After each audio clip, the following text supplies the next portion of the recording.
সন্তানকে বকাঝকা না করে বুদ্ধি খাটিয়ে শিক্ষা দেওয়ার ৬টি উপায়। ১ নম্বর, বকাঝকা নয়, প্রশ্ন করুন। যখন শিশু ভুল করে আমরা বলি, এটা কেন করলে? বলেছি না ১০০০ বার? এভাবে বললে শিশু ভয় পায় এবং ভিতর থেকে চুপ হয়ে যায়। তার বদলে জিজ্ঞেস করুন, তুমি কেন এটা করলে? তোমার কি মনে হয় এটার ফল কি হতে পারে? এতে শিশু নিজে ভুল বুঝতে শেখে। যে শিক্ষা নিজে উপলব্ধি করা যায় সেটা স্থায়ী। ২ নম্বর, শাস্তি নয়, বিকল্প দেখান। শিশু যদি মোবাইল বেশি দেখে, ধমক দিয়ে বা মোবাইল লুকিয়ে লাভ হবে না।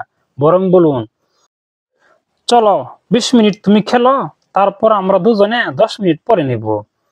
নিয়ম নয়, রুটিন তৈরি করুন।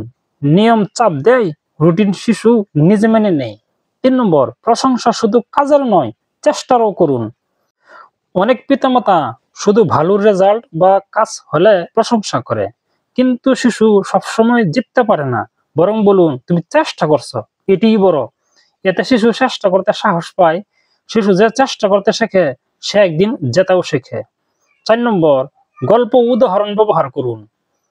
শিশুরা সরাসরি নিয়ম শুনে শেখে না, কিন্তু গল্প শুনে, চরিত্র দেখে, উদাহরণ দেখে শেখে। যদি সে রেগে যায়, তাকে রাগ না করতে বলবেন না, বরং বলুন, তুমি জানো নদীর পানি যদি বেশি জোরে চলে সেতু ভেঙে যায়, কিন্তু ধীরে ধীরে চললে নদী পাহাড়ও কাটতে পারে। মানুষের রাগও তেমন, ধীরে ব্যবহার করলে শক্তি বাড়ে। গল্প হৃদয়ে লাগে, শুধু কথা কান দিয়ে বের হয়ে যায়। ৫ নম্বর, সন্তানদের সামনে তার ভুল নিয়ে আলোচনা করবেন না। অনেক বাবা মা মানুষের সামনে বলেন, আমার বাচ্চা তো খুবই দুষ্ট, এ তো কিছুই শুনে না। এতে শিশু নিজেকে সেইভাবেই ভাবতে শুরু করে।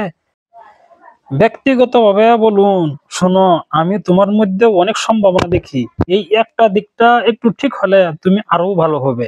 এতে সে বদলাতে অনুপ্রাণিত হয়। ৬ নম্বর, সন্তানের প্রতি সময় দিন, শুধু নির্দেশ নয়। শিশু কথা না মানে কারণ সে আপনার মনোযোগ চায়। মোবাইল হাতে নিয়ে পড়তে বসো বললে সে পড়বে না, বরং ১৫ মিনিট তার পাশে বসুন, আলতো করে মাথায় হাত রাখুন, একসাথে পড়ার পরিবেশ দিন। শিশু কথা মানে না কারণ সে আপনাকে চায়। আপনি পাশে থাকলে সে নিজেই বদলাবে। পরিশেষে বলবো, সন্তানকে বকাঝকা করা খুব সহজ, কিন্তু বোঝানো, শোনা আর ভালোবাসা দেওয়া এটাই আসল শিল্প। মনে রাখবেন, মন জিততে পারলে শিক্ষা নিজেই হয়ে যায়। আপনি সন্তানকে শুধু বড় করছেন না, একটা মানুষ গড়ে তুলেছেন। ভালো লাগলে লাইক এবং শেয়ার করে দিবেন। এরকম